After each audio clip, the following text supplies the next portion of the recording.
Get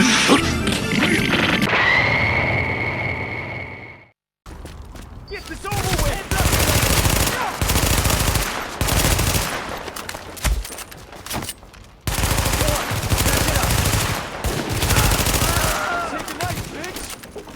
What's up, this is goukigod, and in today's video I wanted to give you my thoughts on the recent beta of The Division, as it was a game that I was really looking forward to when it first was announced back in 2013.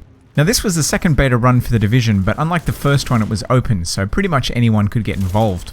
I only spent a few hours with the game, mainly because the 30 gig download size took absolutely forever on Australia's prehistoric internet. There was also a 3-hour maintenance period which cut into my playtime, so I really didn't have much luck with this, but I think I got to play enough to get a good sense of what the game had to offer.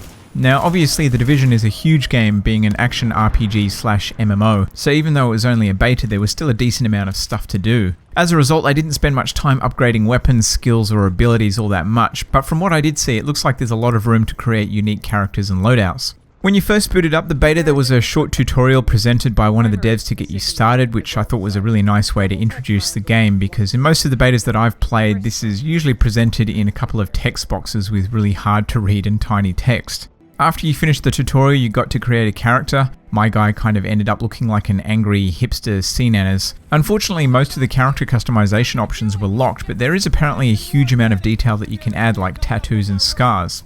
After I did that I watched a brief cutscene and then was dropped into the game. The story elements that I saw were pretty light and only lasted for a couple of minutes, and to be honest I would have liked to have a longer introduction to get a better understanding of who I was and what my motivations were, but maybe this will make more sense in the full release. I split my time pretty evenly between missions and the Dark Zone. Most of my time was solo during the missions, except for one time where I did have a teammate randomly drop in. Most of my playtime in the Dark Zone though I did play with other people. This definitely seems like the best way to play the game, as I found that combat against the NPCs a little bit boring. The NPCs in the Dark Zone are definitely much tougher and smarter, but I still felt like most encounters played out the same way. I'm hoping that there's more diversity in the full game, because there's a lot of repetitive gameplay, particularly outside of the Dark Zone. I feel like I must have taken out the same thugs at least a dozen times. Playing with other people also allowed you to work a little bit more strategically, making encounters a bit more interesting, but I'm quite concerned that this component of the game will get old quickly. I actually thought the missions were way more interesting and fun than the Dark Zone was. Sure, the enemies weren't nearly as challenging, but the Dark Zone didn't seem to have much of a focus or a structure other than find loot and kill bad guys. Maybe I'm the odd one out here, but I kind of got bored in the Dark Zone, and this is where I thought the game felt the most repetitive. I did manage to finish all the available missions, which wasn't a huge amount, but they were all quite unique and the locations were well detailed and interesting.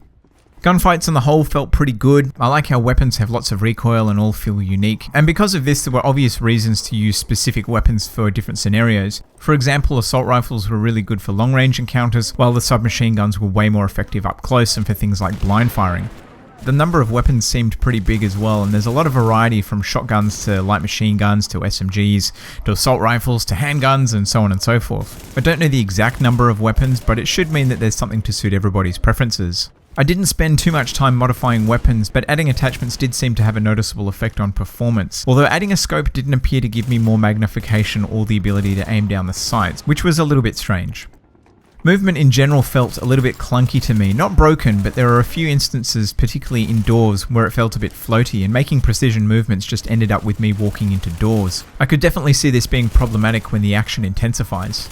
I thought the cover mechanic worked quite well. There's a neat little system for moving from cover to cover that's very effective against the NPCs. I did find it a little less effective against real players, probably because NPCs didn't seem to notice you while you're moving from cover to cover, where real people generally would.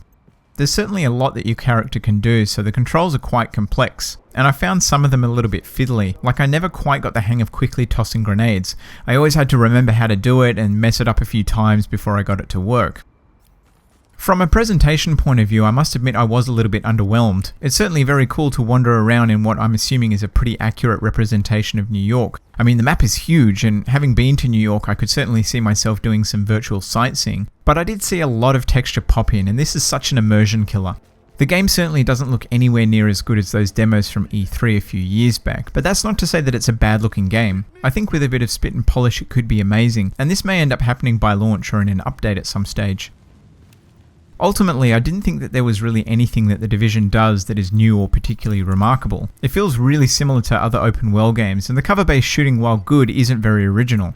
Having said that, I'm not really into RPGs or MMOs, so undoubtedly I've missed a lot of what makes this type of game really engrossing. I certainly thought it was a lot more entertaining than the last game that I played like this, which was Destiny. I think it's certainly worth a look in if you're after a new MMO, but I'm personally going to give this one a miss. Anyway, let me know if you got involved in the beta, and let me know your thoughts on the game if you're thinking about picking it up, and if there's something critical that you think that I missed. But otherwise, I want to thank you for watching. I hope you enjoyed the video, and I'll catch you later.